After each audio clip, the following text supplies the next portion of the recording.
Here we I'm are. gonna say it. It's Wednesday, hump day. We're over it. Eugene. Good. You're data driven today. It's a different view of The HB office, our data-driven office. We've got a beaker with a flower in it. Very nice, very nice. How was your week going on? Yeah, intense. Kind of battling. I won't go into it, but battling a few close people with COVID.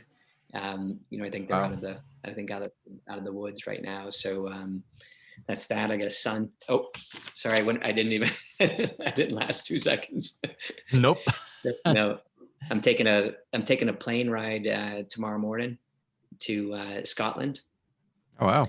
To go visit my son. So that'll be the first time in a while. I know what about you? How's your week? What's the plan? What's the packing plan? You should see the floor behind me, and I don't feel like, flipping the laptop, but it's suitcases. So Barcelona, here we come. Excited, just making some final arrangements because we also have a little Frenchie traveling. So trying to figure all that stuff out. Yeah. But yeah, we're off, fingers crossed, Saturday to sunny Barcelona, and next one will be from there. No more of this New Jersey Silicon Valley garage thing. Right. New Jersey Valley. But it's been and maybe some of it we'll save for our guest who's already waiting, but maybe just touch on a couple of things. I tweeted something earlier which is like kind of going and going. Right. The DiGA, right, the German digital health law that was passed. There's finally two therapies, digital therapies, were priced and out in the market. So, and I'm gonna cheat because I wrote it down. I can never pronounce it, but Calibra from Gaia Therapeutics, almost 500 euros. And Maria Weiss, the CEO, has been leading that, and Calmeda from MindNoise, which is for tinnitus, right? So this is huge, right? I mean, the rest of Europe is kind of just looking at it, and actually the rest of the world. And then also in the last week, it's funny because every time the quarterly numbers come out from Startup Health and Rock Health, they never agree by a few billion.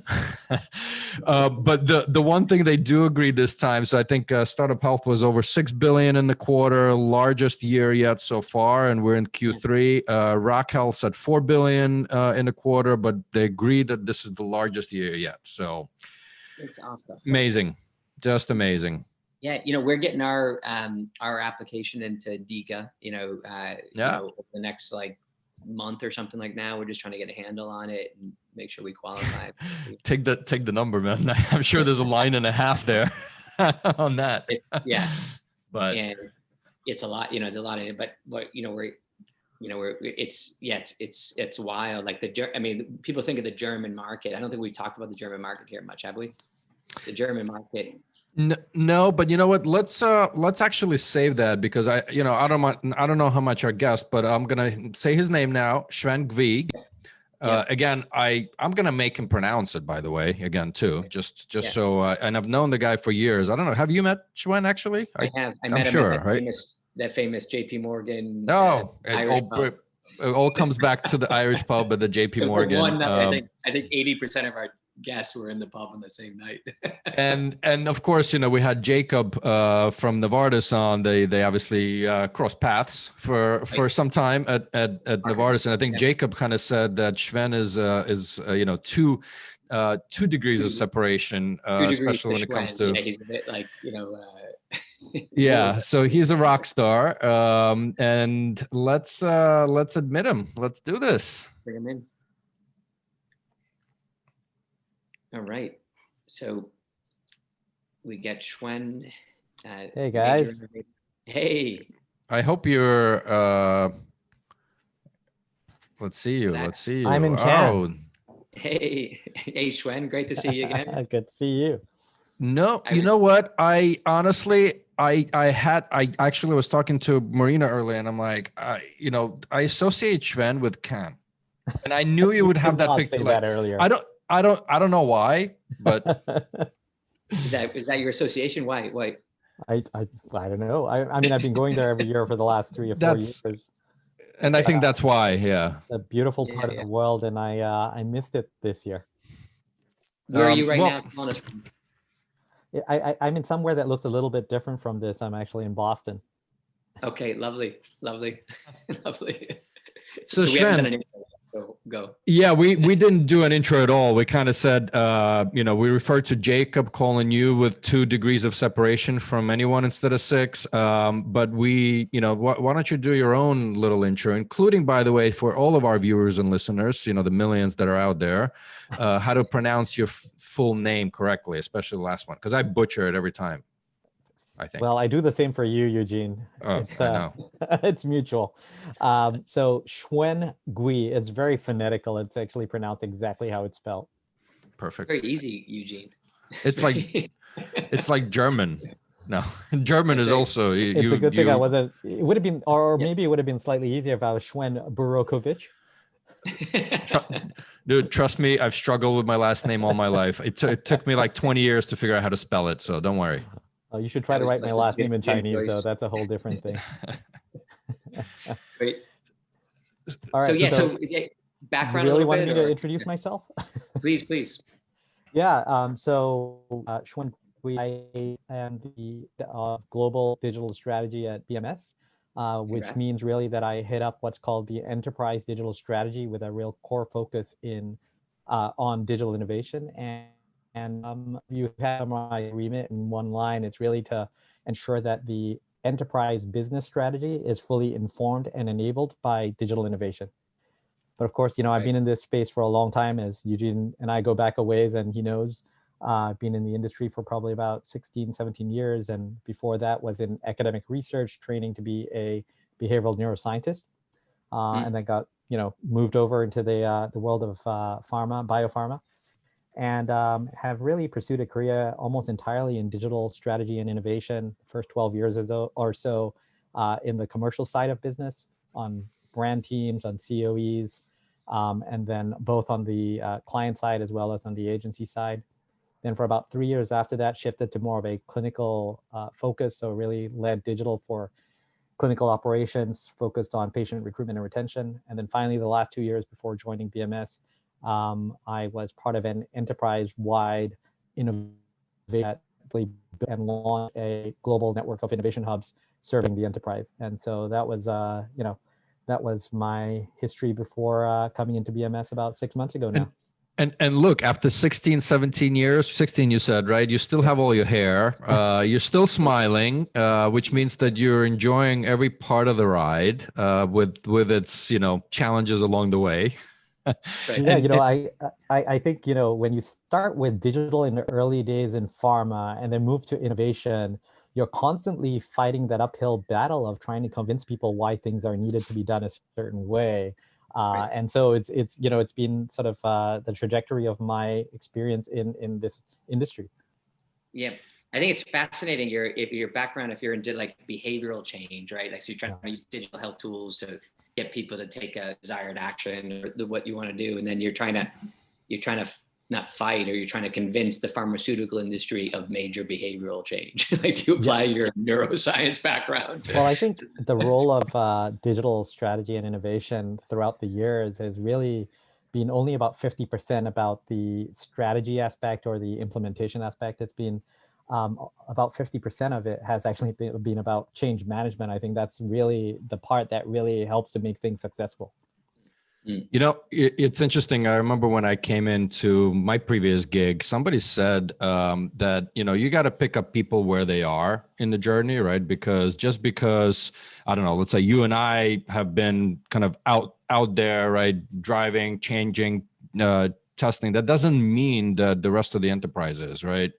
And the other aspect I think we always forget, and this a little bit goes into like kind of overall corporate innovation, whether it's pharma or not, but we forget that these organizations are ginormous, right?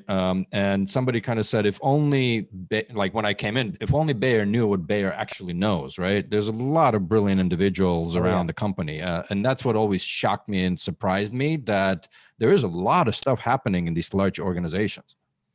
Yeah, and I think sometimes that's part of the problem is that some of these organizations are so large that things get fragmented and a lot of good activities happening, but it's not harnessed or organized in a way that actually starts to bring things together and become much more synergistic. Instead, you have this fragmentation, everybody's doing their own thing, and in the end, you're almost competing against each other for resources.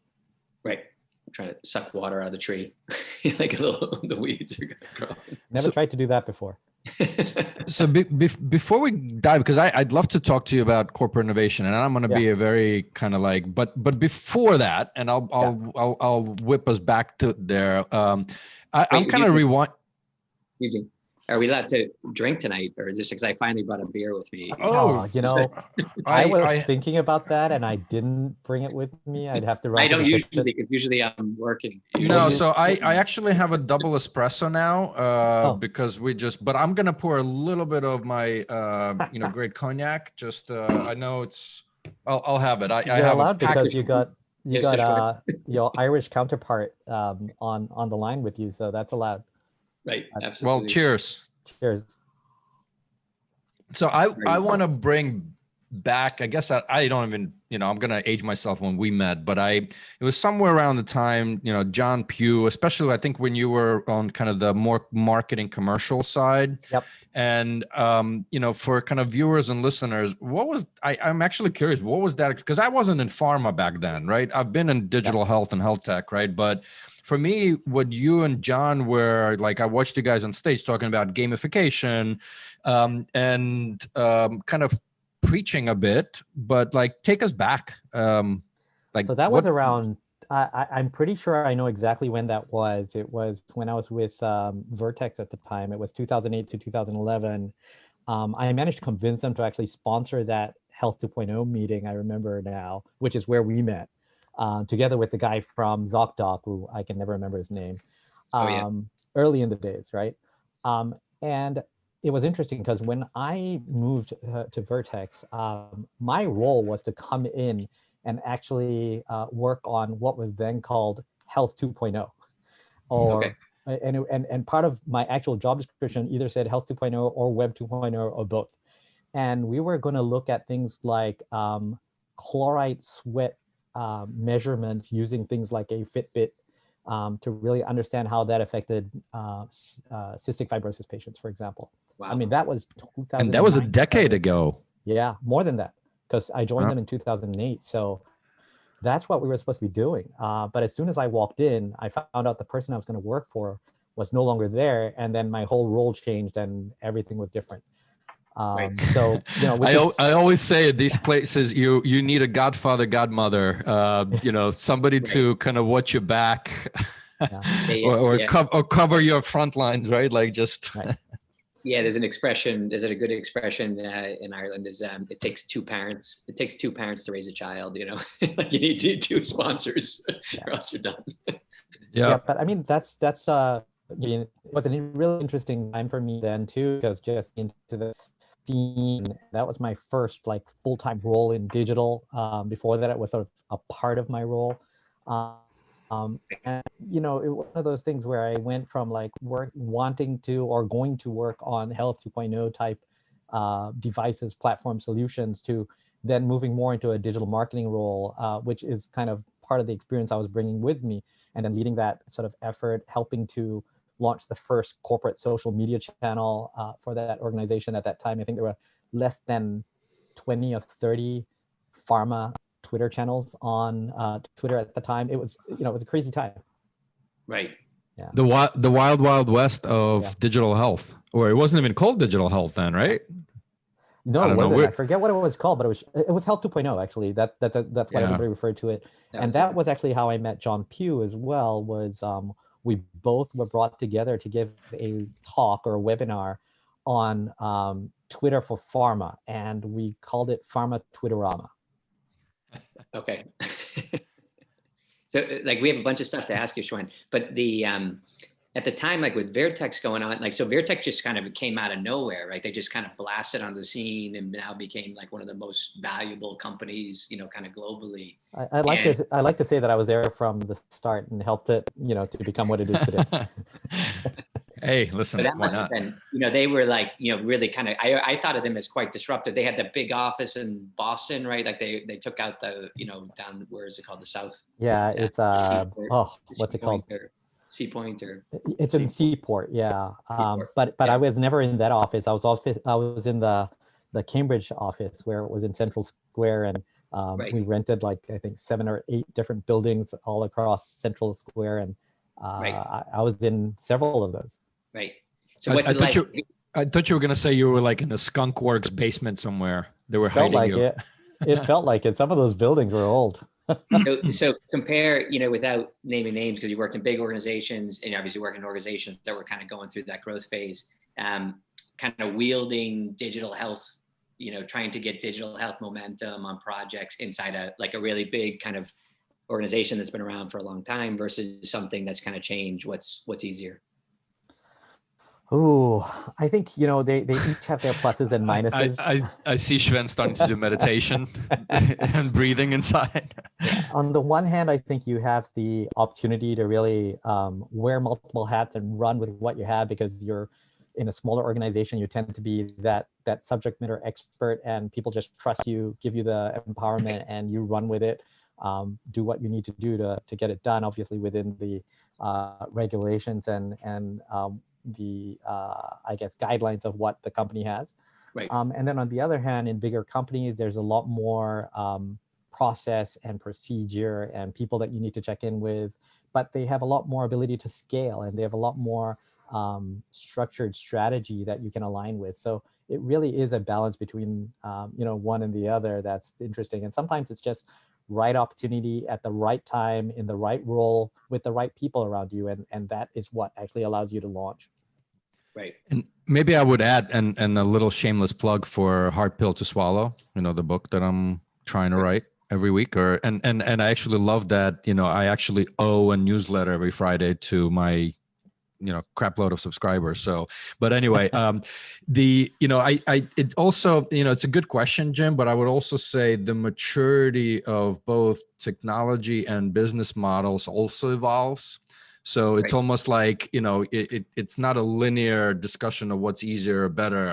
I think, I don't know, now, I mean, think about it, right? We just talked before Shwen joined in, record numbers in investments, both finally, Startup Health and Rock Health actually agree that this is the highest year.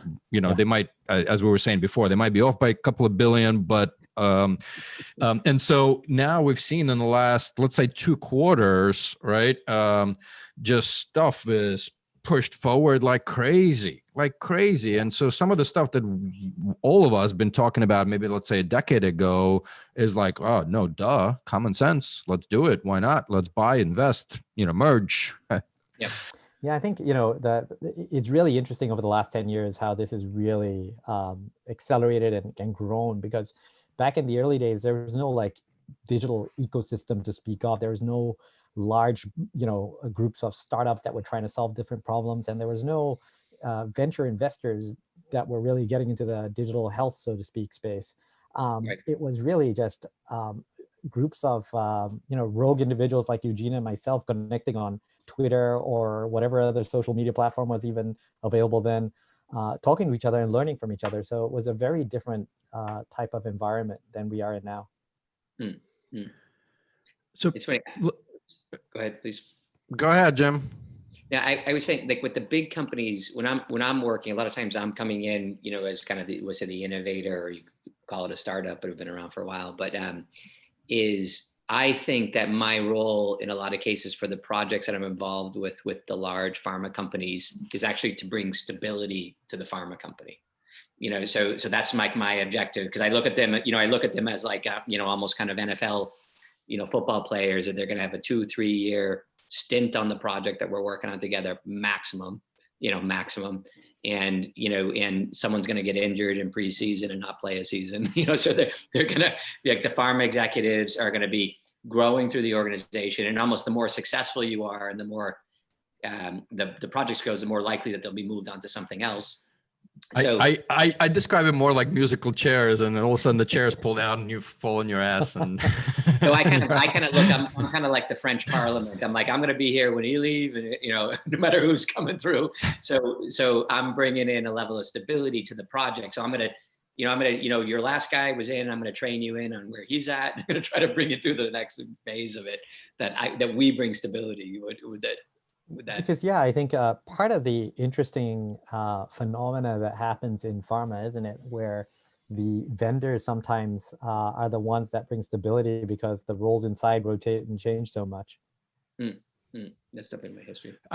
I also find, educating, right? Because especially I think, it depends on the company, and again, the maturity level of working with startups or younger companies. But I think because, by definition, entrepreneurs are exploring new frontiers, and because of the stability within larger organizations, it's an education exchange as well, right? And so hopefully the goal in a lot of these partnerships is it's not just education exchange, but it's actually moving kind of the whole ecosystem forward with it, right? But I find and this was something that I would always advise to startups, and I'm trying to take my own advice now being on the startup side, but it's paint the picture to your sponsor, right? Paint the picture to what it could be, but also how do you get it done? Including, by the way, helping with ROI, right? I mean, just because you may not know all the internals, but it's.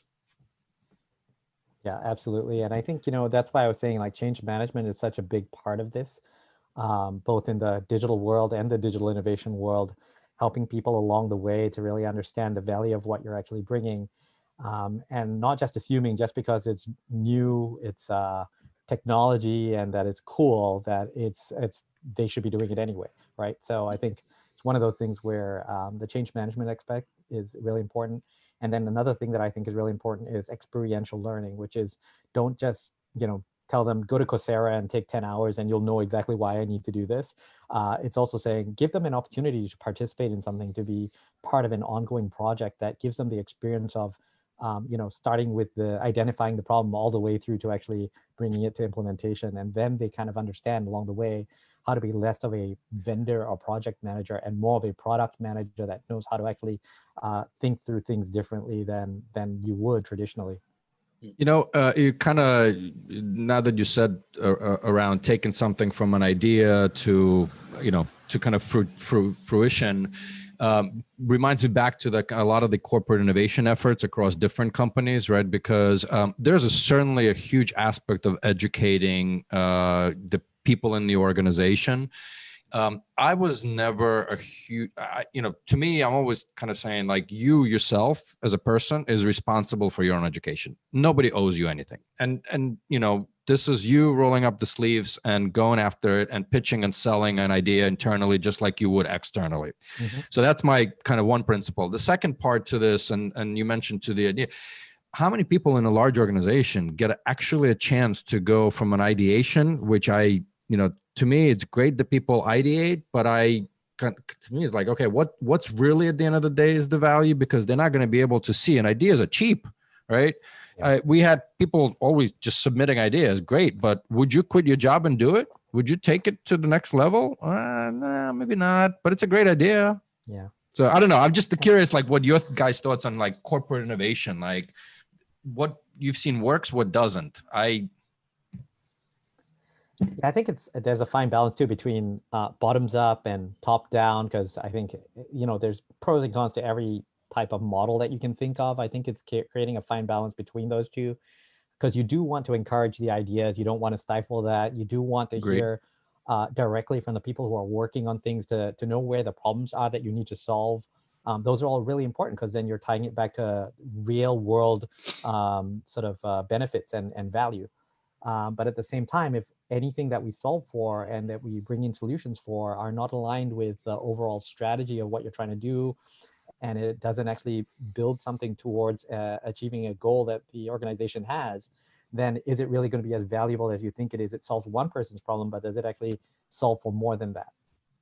So it's funny, last Friday I wrote, one of the chapters that I kind of teased out is traction versus distraction, because how do you measure that traction as a team, as an entity, and in a large organization? While for somebody, this whatever that is might be traction, for others it might be distraction, right?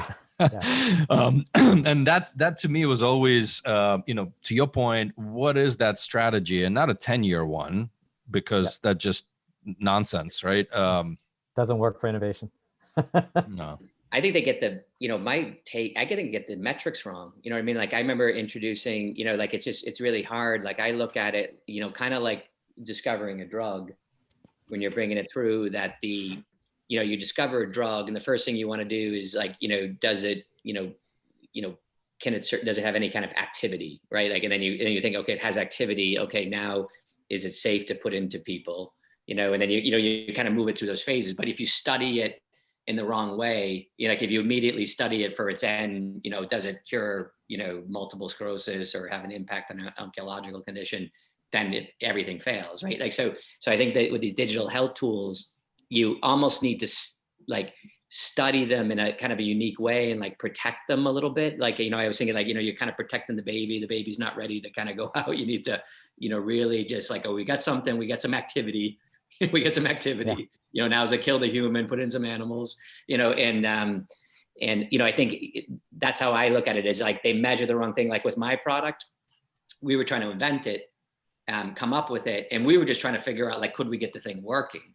And that was the right measure at that stage. Like this is years ago, like in the 8 years, like, could we get it to, we had a theory, could we get it to work the way we want it to work in some kind of reliable way? But they wanted to measure it for incredible kind of ROI efficacy, the initial clients. You had to bring them back and say, can we get it working? I think it was 8 years already, Jim. 8 years ago? 2013, 2014. Yeah. Almost. Wow, crazy. 7, I guess. Yeah, it's funny you bring that up, because I always say that, first of all, I think, as much as we think of innovation as a free and easy and creative type of way of doing things, it really is helped by structure and process, right? If we don't have those, I think it's very difficult to actually get true innovation out of it. And what you brought up earlier about the drug discovery and development process is exactly what I use as an analogy, right? We don't go from target validation to phase 3 right away. We put it through a process of phase 1, phase 2 to really understand the value that it's going to bring, and whether there are other data points that we don't realize that we're going to get until we actually try it out. Whether it's safe enough, whether it's effective enough for what we want to actually solve for. Those are all stages we take drug development through, and we need to think about, when we do digital innovation, to think about going through those steps as well. And if you want to play buzzword bingo, right, then I always see it sort of like design thinking, follow lean, follow by methodology. Okay, ching, ching, ching, bingo, we got it. Well done. Well done. Yeah, throw some sustainability and diversity in there. Oh yeah, and that too, yeah, and health equity. I can't keep up. I'm writing down the bingos. check. This is my big. I have some questions for you, Shwen, but this one is like: is the world ready for chatbots? Is the pharmaceutical industry ready for chatbots? Absolutely. I mean, that's an area I'm super passionate about. Conversational AI, and I call them health bots because it could be either chatbots or voice bots. But really targeted towards healthcare, and some people call it virtual assistants, and there's so many names for it. But either way, it's really just really turning what we have now as a way of engaging our stakeholders in a way that is much more automated and more accessible. And for me, pharma and healthcare in particular have already all the ingredients that are needed to actually start working with health bots. And for one thing, health bots are built on decision trees, and we're all about decision trees in healthcare, right? Everything is driven by a if this, then that kind of formulation. Right. Then on top of that, the other thing that empowers a health bot is pre-approved content, because those decision trees lead to content that you engage or respond to a stakeholder with. And that's another thing that we're really good at, is getting a whole bunch of pre-approved content. Look at medical information, look at patient support programs, look at all these groups that we have, which have a stack of pre-approved content that they can respond to depending on what is the question that's being asked and the decision tree that it drives down. Even our clinical decision support tools are based on that. So Health bots are basically a manifestation of things we've already done. It just allows for a much more fluid and natural approach to engaging with that kind of content. It's interesting. I've had many discussions around that. Well, chatbots are going to disrupt pharma, and I'm like, no, it's just going to disrupt the channel, or one of channels. It's going to add to it. So I never looked at it as a, that's my 2 cents on it, at least. But I think it depends where you start and stop of what you consider a chatbot or a health bot. I think on the one hand, some people are just like, oh yeah, it's just going to answer questions on a website, or it's going to maybe replace the patient support program. I think, first of all, nothing's getting replaced. It's more of an enhancement, or we'll find ways where the bot will be much more of the triage tool before escalating to a human for the most important questions or the things that don't get easily answered by a bot. So it's going to be partly that. But also, if you think about the entire life cycle and journey, the thing about bots is they get smarter with more data that you give it, because it starts to learn about the types of answers, the type of responses. It's able to look through an entire database and start to pick up on trends and connect dots, right? And so it's going to be able to be much smarter the more engagements it has. And that data is essentially real world data that you can later collect to actually inform things that you do. That could be, in fact, looked at in a big data set to maybe even transform into digital biomarkers at some point in time. And then that can be used to inform, how you actually perform your clinical studies going forward as well, or what type of clinical studies you want to drive. So I think there's a full life cycle that people need to look at, not just as the Q&A part of it. Jim, how did you know? Did this like unlocked Shwen? Like, I mean, it's like boom. I mean, that sounds like Shwen, that's what you're known for. You're the health bot guy, right? People call me a bot. No, so I came up with an idea just as we were there. Is because I think about the chatbot and I'm going like, oh my God, getting the pre-approved content and neural network through the compliance department. Like the only way it would get through internally would be they don't know what they're approving, and so so I was thinking about, like, if you could get a chatbot that's kind of going to another chatbot, getting pre-approval on the content that's coming back for it. So I'm kind of like, haven't you seen those conversations where like Alexa talks to Google Home? yeah, exactly. Right, they're just proving stuff in real time, like. Have your bot call my bot. Let's I don't want to poop on this chatbot party, but but let's talk about some of the real parties. We kind of started off that Shwen, you were also JPM at the Irish Bar. My curiosity, right? Probably. So, sorry, what was the question, Jim? Shwen, were you in the pub with Jacob that night in JP Morgan? Am I allowed to deny? Yeah, you can deny.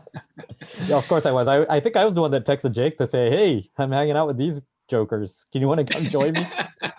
Well, it's like 70% of our guests were at the pub that night, and it was a hot spot. Was that the shot of digital therapy kickoff? I mean, I actually kind of ish, right? I mean, a little bit. I think Jim and I have been talking about doing this for... but I actually wanted to, because your famous South by I forget the actual name of it. Health Disruptor Dinner. Health Disruptors Dinner. Yeah, I had the pleasure, I think, a couple of years in a row. What's gonna happen? What are you doing with this, man? Who knows? But it's really sad that we weren't able to go to South by Southwest this year, and it was actually, I think, a week out when they decided to pull the program, and none of us could go. And it looks like this coming year, it's also going to be virtual now. I mean, I think they just opened up the panel picker for people to submit, topics for speaking on. So I think, Eugene, you were the one that sort of texted me like, hey, why don't you still hold this as a virtual session? And I think that's a good idea, but I don't know if you want some history on South by, because I've been doing it for like 10 years now, right? It's been a long time. I'm definitely a latecomer to it, and actually, I think thanks to you, by the way, I think you kind of inspired me a little bit. I'm like, I mean, I enjoyed every moment of it, so I would love a little bit of a history run, and like, because I know you got involved. I mean, right. Anyway, I got involved early, but so what happened was, I've always been a believer to look outside the box. So even though I was in pharma, I hung out with all the guys in social media because part of my job was driven by running social media for pharma. And so I met a lot of these people who were in the digital marketing world and social media, and all of them were going to this event called South by Southwest. And like, what is this thing? It must be the coolest thing in the world, because all these friends of mine that are so cool are going there.